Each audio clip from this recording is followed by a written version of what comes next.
The heat sat low over the village, pressing down on tin roofs and dry fields.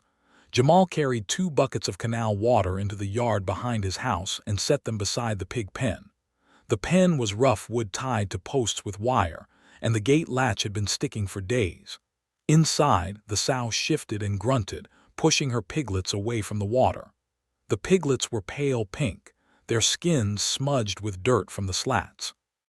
One piglet, the smallest, kept nosing for spilled grain at the trough edge and squealed whenever the sow's flank nudged it aside. Jamal watched that one because it tested gaps and moved first. He swung the gate open to step inside. The latch scraped, caught, and then gave way with a small jerk. Jamal felt the metal resist and knew the hook was bending, but he forced it anyway. He set the buckets down, nudged the sow aside with his knee, and spread grain where the piglets could reach. The sow dropped her head and ate, and the piglets rushed in, squealing and pushing. A shout cut through the lane beyond the wall. Jamal straightened and listened. His neighbor's teenage son ran past and yelled that a calf had slipped its tether near the canal crossing. The boy sounded panicked. Jamal looked from the open gate to the lane, weighing what would happen if the calf reached the road or trampled wheat rows. If he helped now, he would prevent damage and avoid blame later. He stepped out of the pen and pulled the gate toward the post. The warped wood settled almost closed, but the latch did not drop into its notch. Jamal saw the thin gap, told himself it would hold for a few minutes, and turned away. He jogged toward the lane, calling to the boy to slow down and point. Behind him, the sow grunted and did not notice the change immediately. The piglets reacted to the movement with short squeals and a scramble of hooves on packed dirt. The smallest piglet went straight to the gate, pushed its snout into the opening, and felt cooler air outside. A breath of wind moved through the yard and nudged the gate outward by a finger's width. The piglet pressed harder, slipped sideways, and popped through. It landed in dry dust outside the pen and stood still, surprised. Then it trotted along the wall, nose down, following a faint trail of shade toward the canal. Jamal's yard backed onto the village edge, where the ground fell toward a narrow canal that carried water to the fields. The canal was shallow, but its banks were cut steep in places and baked hard after the last rains. Reeds grew thick along the waterline, and tall grass formed mats that hid the bank. Beyond the last houses, thorn scrub began, and beyond that the forest rose in darker layers. 2 days earlier, men had found what was left of a goat half dragged into the thorn scrub. The ground nearby held round prints wider than a man's palm, with claw points pressed deep at the front. Jamal had stood with others around the marks and felt his throat go dry. Some said tiger, some said leopard, but the older men did not argue for long. They brought animals in earlier, tied goats closer to houses, and told children not to go alone to the canal after dusk. The piglet did not know any of that. It moved in quick steps along the yard's edge, sniffing clumps of grass and bits of straw. It squealed once, a thin high call, then quieted as if waiting for an answer. It angled toward the canal bank, drawn by cooler air rising from the water. At the edge it peered down and hesitated. The surface was dark and slow, reflecting reeds and a strip of pale sky. The piglet picked its way along the bank until it found a gentler slope.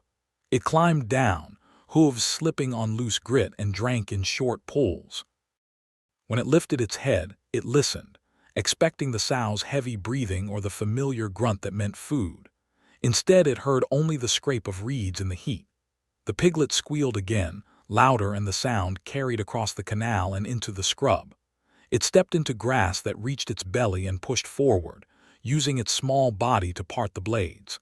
It stopped where the soil softened near the reed line and sniffed, searching for a smell that was no longer close. Across the canal, in shade beneath thorn branches, the tiger lay flat with its chin on its paws. Its coat blended into dust and leaf litter, and only the slow rise of its ribs gave it away. Hunger had thinned it over weeks, not enough to make it weak, but enough to make it risk the village edge. It followed water because water drew prey, and it used reeds and low shrubs as cover. It had watched goats from a distance and turned away when people stayed nearby, and it had learned to wait for moments when humans were distracted and dogs were not yet alert. The tiger lifted its head when the piglet called. Its ears turned toward the canal, catching the small voice and the small movements in grass. It rose in one smooth motion and began to move, placing each paw with care to avoid dry sticks. It did not rush. It angled along the far bank where cover was thickest, keeping the canal between itself and the houses, using bends in the waterway to hide its approach.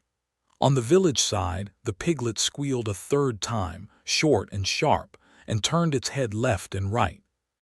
A dry rustle answered from across the water, then stopped. The sudden quiet felt heavier than noise, and the piglet froze, body stiff, as if its legs had decided before its mind understood why. The piglet held still until its chest began to flutter. It could not see the far bank through the reeds, but it heard a soft slide, like something heavy shifting in dust.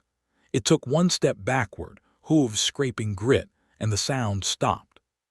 The piglet turned and climbed for the bank, pushing its snout into grass that leaned over the water.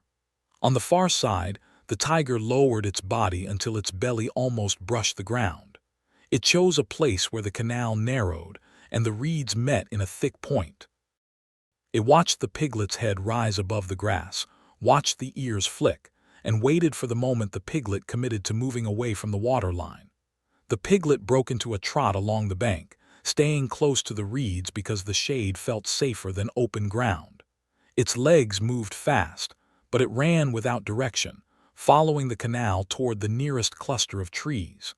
It squealed once as it ran, a sharp sound that carried back toward the houses.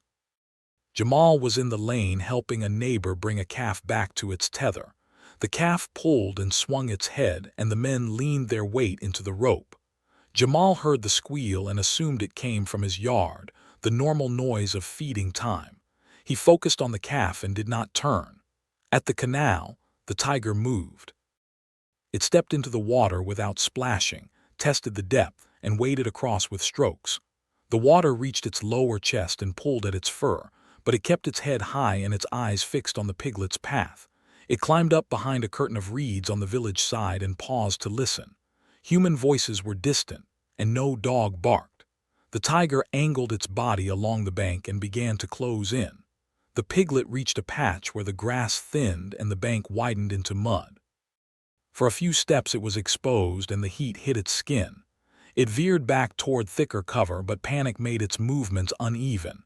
It slipped on a cracked clod, stumbled, then recovered and kept running, breathing in quick pulls.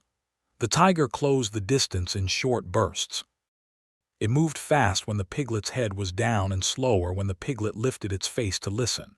It used the bend of the canal as a shield, keeping reeds between itself and the nearest houses. When the piglet reached the start of the rise that led toward trees, the tiger committed. The pounce came in a single motion.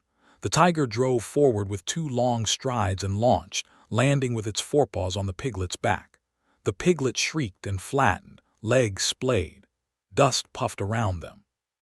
The tiger's weight pinned the piglet and stopped its run at once. The tiger adjusted its grip quickly. It lowered its head and bit across the piglet's shoulders, not to finish immediately but to hold and control.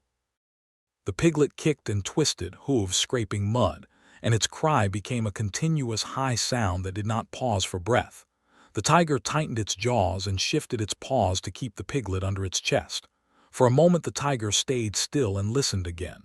The open bank felt wrong. The trees ahead offered shade and a darker line that led into scrub. The tiger did not want to feed where people could appear. It made a decision and began to drag. The piglet's body slid over the ground, leaving a faint track in dust and crushed grass. The tiger dragged forward with its head low, pulling the piglet into the reed edge where stems broke and bent over its shoulders. The piglet fought by bracing its legs, but the tiger's strength overpowered it. Each squeal carried farther than the tiger liked, and it dragged faster, determined to reach the first line of trees where the canal cover thinned into brush. In the lane, the calf finally moved back to its post. The rope was looped and tied, and the men relaxed. Then the piglet's cry rose again, louder and longer than before, and Jamal felt the hair lift along his arms. The sound came from the canal direction, not from inside the yard. He let go of the rope and started running. He reached his back wall and cut into the yard. The pen gate hung slightly open. The sow stood with her head up, ears angled toward the canal, and the other piglets pressed close to her legs. Jamal counted fast and saw one piglet missing. His mouth went dry. He grabbed a stick from beside the wall and ran toward the canal path that cut through the grass. As he ran, he called out without forming clear words, just sound meant to draw attention. He did not shout "Tiger," but the thought sat hard in his chest. He moved with his eyes on the reeds, listening for the cry to guide him. The ground near the canal was uneven, and he nearly fell when his foot caught a root, but he kept going. Ahead, the reeds shook in a heavy, deliberate way. Jamal stopped for half a second because his body refused to close the distance blind. The squeal burst out again, sharp enough to make him flinch.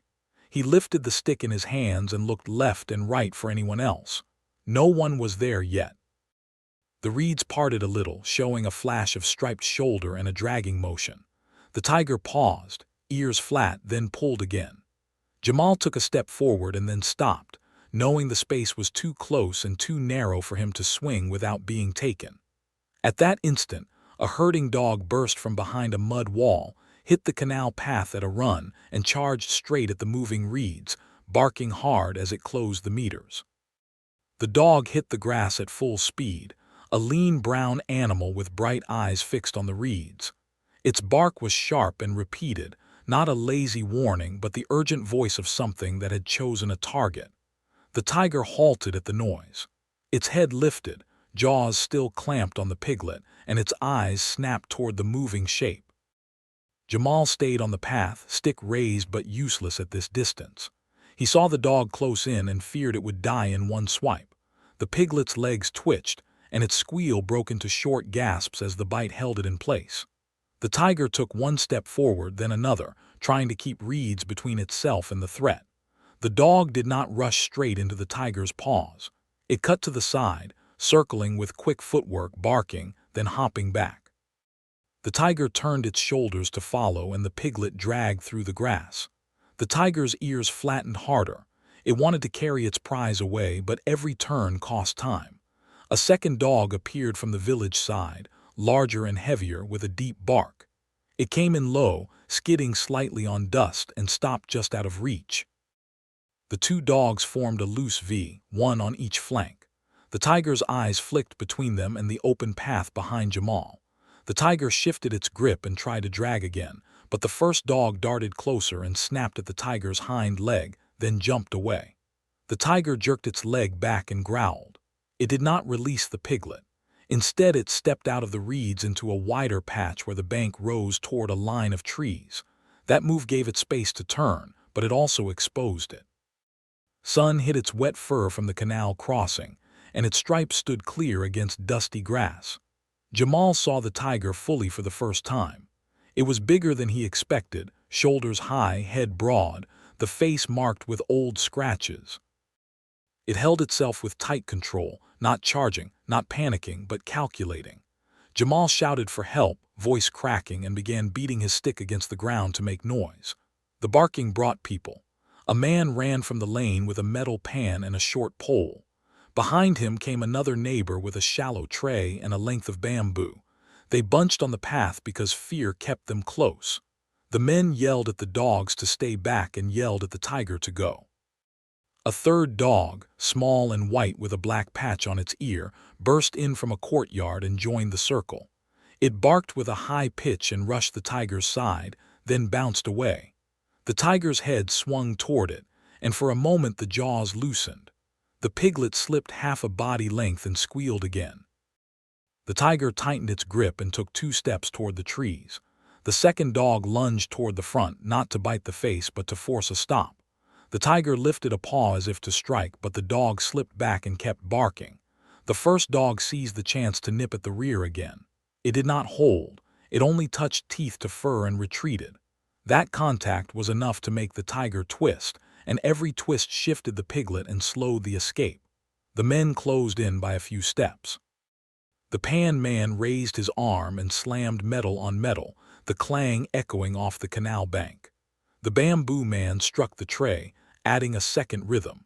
Jamal shouted and stomped, forcing himself forward even as his body warned him to stop. The sound filled the open space and pressed in on the tiger. The tiger backed toward the reeds again, then checked itself. The dogs were there. It turned toward the open bank and saw the men. It turned toward the trees and saw that the path to shade was now a narrow gap between moving bodies. The tiger's tail lashed once. Its breathing became visible, quick pulls through flared nostrils. Jamal watched the tiger's shoulders lower. He felt a cold certainty that it might charge through the men and vanish into the village. He stepped left to give space and grabbed the pan man's arm, pulling him with him. The others shifted too, not arguing, moving because they saw the same danger. The first dog rushed in again, barking inches from the tiger's muzzle. The tiger snapped at air, jaws still holding the piglet, and the dog jumped back. The third dog dashed behind, trying to reach the heel. The tiger pivoted and its paw struck the ground where the dog had been a second earlier. Dust jumped up. The dog yelped but stayed. The pan man clanged harder, closer now. The bamboo man swung his stick against the grass to make a whipping sound. Jamal lifted his stick and stepped to the edge of the reeds, using the stems as partial cover. He did not want to be the closest target, but he wanted the tiger to feel blocked. The tiger made a decision under that pressure. It swung its head, lifted the piglet higher, and started forward, aiming for the narrow line beside the canal where reeds could hide it again. The dogs surged at the same time, not coordinated by plan, but united by instinct. The first dog darted in from the front, the second came from the side, and the third snapped from behind. Their movement forced the tiger to lift its head and adjust, and that adjustment broke its rhythm. The tiger's jaws opened. The piglet dropped into the grass with a soft thud and a scrape. For a fraction of a second the tiger froze, as if surprised by its own release. Then it lunged forward without the burden, choosing speed over the kill. It bounded into the reeds, shoulders driving stems apart, and vanished into green and shadow. The dogs chased to the reed edge and stopped, barking into the moving stems but not entering. The reeds shook once, then settled. Jamal and the men held their positions, breathing hard, eyes fixed on the place where Stripes had disappeared. A low cough sounded from deeper reeds, and every man froze, hearing how close the tiger still was. None of them moved to the piglet yet, because they all knew the tiger could be watching from a few meters away, waiting for one mistake. Jamal held his breath and watched the reed wall for any shift that looked like a shoulder pushing through. The dog stood at the edge with stiff legs, barking in bursts, then pausing to listen. The piglet lay on its side where it had fallen, small body trembling, legs kicking once and then stopping. Jamal wanted to run to it, but he forced his feet to stay planted, because the cough from inside the reeds sounded close and patient. Iqbal lowered his pan to stop the clanging, and the quiet made every insect sound sharp. Salim pointed his bamboo stick down to pull the dogs back. The dogs would not retreat far, but they edged away from the reeds, still facing the green. Jamal crouched and made the soft call he used at feeding time. The piglet's ear flicked, and it tried to stand, then slid in crushed grass and squealed once, thin and weak. Salim moved sideways along the canal path to widen their line. Iqbal mirrored him, keeping the pan between his chest and the reeds. Jamal took 2 measured steps forward, stopping each time the reeds trembled in the wind. He reached the piglet and slid his stick under its belly so he could lift without dropping to his knees. The piglet scrabbled and tried to bolt, but it had no strength. Jamal hooked his arm under its chest and pulled it tight to his ribs, turning his body so the piglet was shielded by his legs and the stick. He backed away 1 step at a time, never turning his face from the reeds. Iqbal and Salim stayed level with him, sticks up, eyes scanning. The dogs followed, barking less as they moved farther from cover. When they reached open ground near the first houses, Jamal turned and ran, Piglet tucked against his side. The sow heard the squeals and shoved the other piglets aside. Jamal pushed into his yard and set the piglet inside the pen. The gate swung back open because the latch did not catch. Jamal swore, grabbed wire from a post, and looped it twice around the gate and upright until the wood could not move. Only then did he kneel inside the pen and run his hands over the piglet's back and ribs, checking for punctures and broken bones. The piglet flinched but did not scream. Its breathing steadied a little when the sow pressed its snout along the piglet's neck and huffed. Outside, the first herding dog stood panting, sides heaving. A shallow scratch showed on its hind leg where teeth had grazed. Jamal poured water over the cut and watched the dog lick it clean, then push its head back toward the canal as if it still heard the tiger. He told it to stay and tied it to a post, because a brave dog dead in reeds would not help anyone, and because other dogs would follow it into danger. Men arrived in the yard, pulled by barking and panic, and they spoke over each other. One man said they should chase the tiger now while it was tired. Another said chasing would bring it into the village and get someone killed. An older man named Bashir cut through the noise. He ordered children indoors and told families to bring goats and calves into courtyards. He sent 2 boys toward the main road to call the forest guard post and told a third to fetch more pans from houses, because sound had bought them time once and they would need it again tonight. Jamal went back toward the canal with Bashir and 3 other men, keeping to open ground. The dogs trotted ahead, sniffing and stopping, then moving again. At the reed edge they found the drag line and the place where the piglet had dropped. Mud held prints wider than a man's palm, pads pressed deep, and reed stems dripped where a heavy body had passed. Bashir touched the mud and looked at the men. He said the tiger was big and it had hunted in daylight, which meant it was either desperate or no longer afraid of people. They did not enter the reeds. Bashir said a tiger in cover is not an animal you fight with sticks. He set 2 men on a roof with a clear view of the canal bend, and posted another pair at the far end of the lane to keep people from wandering out. He warned the boys to stay off the water path even if they heard noise, because curiosity kills faster than claws. Jamal returned to his yard and sat against the wall, listening for any cough or splash, and watching the pen gate as if it could open by itself. The forest guard came before dusk on a motorcycle with 2 assistants. He walked the canal edge, studied the tracks, and asked for the order of events. Jamal described the broken latch, the missing piglet, the drag toward the trees, and the dogs that forced the tiger to drop it. Bashir added the goat kill from 2 days earlier and the fresh prints. The guard listened, then told them the tiger would likely stay near water and return if it sensed easy livestock. He said they could not chase it blindly, and he promised to radio for a team and a cage trap at first light. He also told them to stack dry brush for small fires, keep kerosene lamps filled, and hang metal objects on strings that would rattle if something brushed past. He said the goal was warning and delay, not a fight, until the team arrived at night. Bashir accepted that and began giving orders as if they were already a team. He assigned pairs of men to watch the canal from safe distance through the night, rotating every 2 hours. He told each family near the water to move their animals inward, even if it meant crowding sheds and feeding by hand. He told the men with pans to stay at the center lane, because running to the reeds would only separate them. Jamal fixed the latch properly with nail and rope, then added a second wire loop, because one fix could fail in heat and panic. Near midnight, a roof watcher hissed that something moved at the canal. Men gathered fast, lights swinging, but they stopped short of the reed edge as the guard ordered. The reed swayed near the narrow bend, and a low cough carried across the water, then stopped. The flashlight beam caught only wet stems and ripples.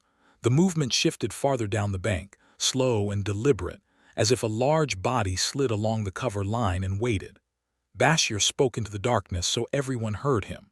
He said nobody would walk the canal path alone again, and nobody would leave livestock where it could be dragged in silence. The guard nodded once, still scanning. Jamal looked down at the mud by the water and saw a fresh print facing toward the houses, crisp at the edges. Beside it, pressed into the same wet patch, ran the smaller marks of a dog that had followed too close.